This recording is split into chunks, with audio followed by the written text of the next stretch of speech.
En 1972, Alfa Romeo s'appuya sur son glorieux passé pour trouver le nom de sa nouvelle berline, tout particulièrement sur les typos 158 et 159, surnommés Alfetta, qui ont écumé les circuits au lendemain de la guerre 39-45, remportant la couronne mondiale en F1 en 1950 et 1951.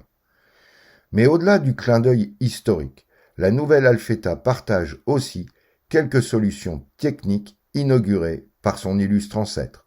Mais nous y reviendrons. À la fin des années 60, surfant sur le succès de ses Giulia et de ses berlines 1750, Alfa Romeo travaille sur deux projets en parallèle. Le premier donnera naissance à l'Alfa Sud, permettant au constructeur milanais de proposer un véhicule moins onéreux, capable d'attirer à lui une nouvelle clientèle. Quant au second, il s'agit de remplacer les berlines 1750 qui, en attendant les Alfetta, deviendront 2000 en 1971 et poursuivront finalement leur carrière jusqu'en 1977. C'est en interne qu'est dessinée cette nouvelle Alfa Romeo et les designers font le choix de lignes tendues s'accompagnant d'arêtes et d'angles vifs. Le profil épuré, simple, souligné par une légère nervure centrale et marqué par la différence entre les porte-à-faux avant et arrière. Le premier étant réduit à sa plus simple expression. Mais le plus étonnant est le coffre qui, malgré une inclinaison de son capot, est quelque peu proéminent, prenant le contre-pied de la proue bien plus effilée. Cette partie arrière n'a pas été pensée ni voulue par les hommes du centre de style d'Alfa, mais le résultat de la suggestion de l'ingénieur autrichien Rudolf Ruska qui dirige le projet Alfa Sud et qui trouve le coffre de l'Alfetta bien trop petit. Le dessin de la poupe deviendra une des signatures stylistiques de l'Alfetta. La force de l'Alfetta est d'allier avec justesse des lignes résolument modernes tout en reprenant les éléments identitaires du constructeur milanais. C'est le cas de la face avant avec ses phares ronds, jumelés, sa calandre noire et ses trois barrettes chromées horizontales avec au centre le bouclier traditionnel de la marque. Les blocs veilleuses clignotants prennent place juste en dessous d'un pare-choc rectiligne agrémenté de deux butoirs de petite taille. Le panneau arrière est à la fois plus géométrique, plus massif et plus lisse. Les longs feux rectangulaires sont constitués par l'adjonction de trois parties presque carrées. Des feux que, pour la petite histoire, empruntera la célèbre et sulfureuse Lamborghini Countach. Mais si avec son dessin l'Alfetta s'éloigne de ses devancières, c'est aussi le cas, pour partie, de ses soubassements. Certes, lors de son lancement en 1972, la berline italienne reprend l'excellent moteur de la 1750, c'est-à-dire le double arbre à cam en tête toujours aussi vaillant et qui distille quelques 122 chevaux, permettant, accouplé à une boîte à 5 rapports, un vrai 180 km/h et un passage de 0 à 100 en 10 secondes. Pour le reste, l'Alfetta est bien plus sophistiqué. En effet, comme la fameuse Tipo 159 de Fangio, cette propulsion accueille un pont de Dion semi-indépendant soutenu par un parallélogramme de Watt. La suspension avant à roues indépendantes est constituée par des barres de torsion et amortisseurs hydrauliques, le tout est complété sur les deux trains roulants par des barres stabilisatrices transversales. Mais l'autre particularité technique de cette Alfa Romeo est qu'elle est dotée d'une transmission transaxale qui consiste à regrouper la boîte de vitesse, l'embrayage, le différentiel ainsi que les freins, en l'occurrence des disques sur l'Alfetta, sur le pont arrière. Cette solution, inaugurée par De Dion, reprise par exemple sur certaines Ferrari comme la fameuse 365 GTB4, mais aussi les Lancia Aurelia ou Flaminia, et que Porsche retiendra pour ses 924, 944 et 928, a l'avantage de favoriser une bonne répartition des masses. Dans le cas de notre Alfa Romeo, on est bien à 50% sur le train avant et 50% sur le train arrière. L'inconvénient majeur peut être une certaine lenteur, toute relative, de la boîte de vitesse.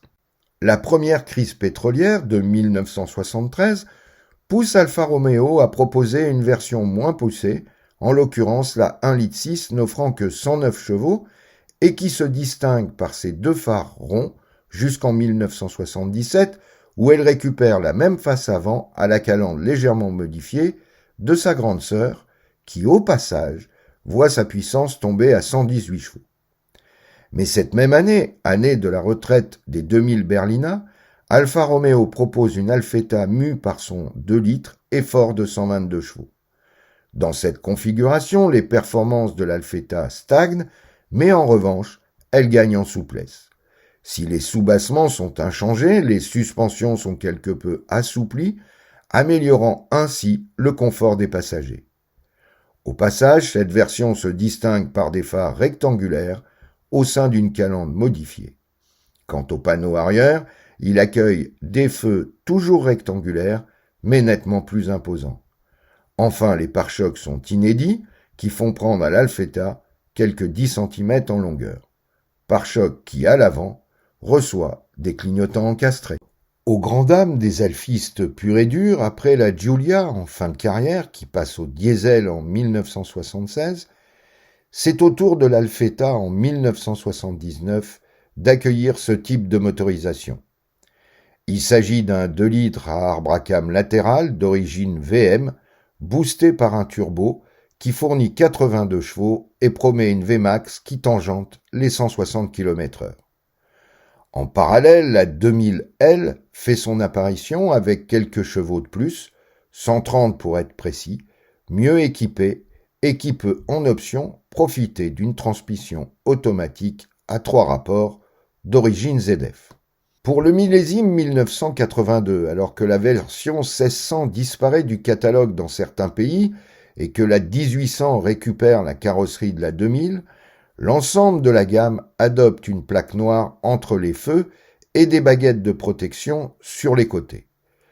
En fin d'année, Alfa Romeo propose également une 2000 Quadrifoglio Oro qui dispose toujours de 130 chevaux, lui permettant de maintenir les 185 km/h et de toujours abattre le 0 à 100 km/h en 10 secondes.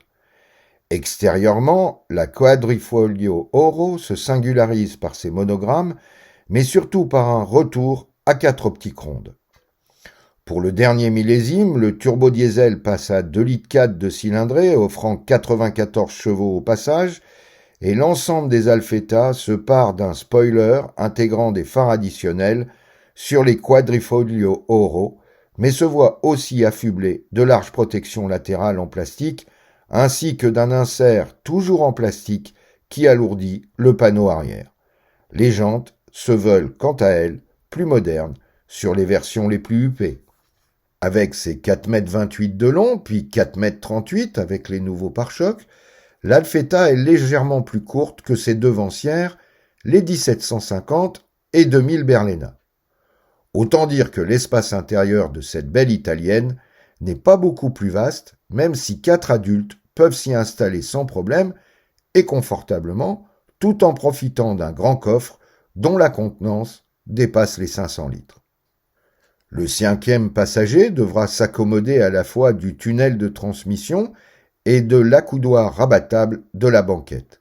Banquette au demeurant confortable, tout comme les sièges qui manquent un peu de maintien latéral. Grâce aux multiples réglages du 10 sièges ainsi que de celui du volant tulipé à 3 branches et au cerclage bois, le conducteur peut aisément trouver la position de conduite idéale.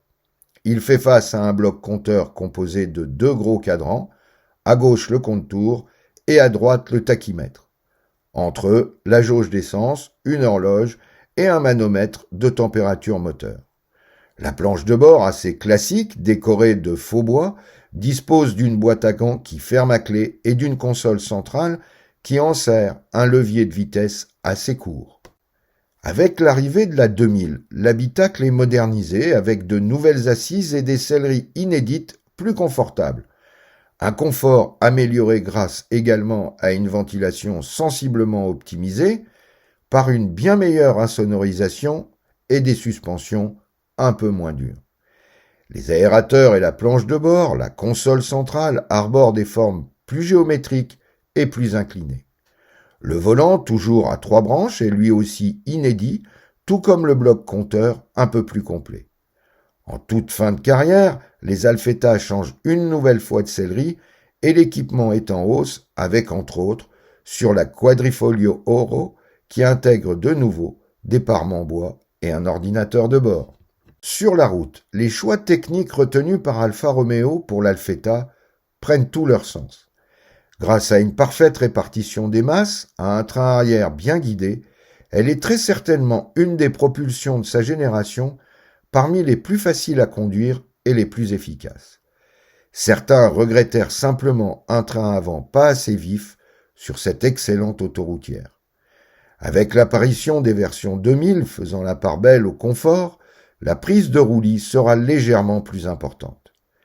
Et puis ces Alphas ont pour elles leur motorisation essence, et notamment les 1,8 litre et 2 litres, qui dans leur catégorie font partie de ce que l'on fait de mieux, notamment lors du lancement de l'Alfetta.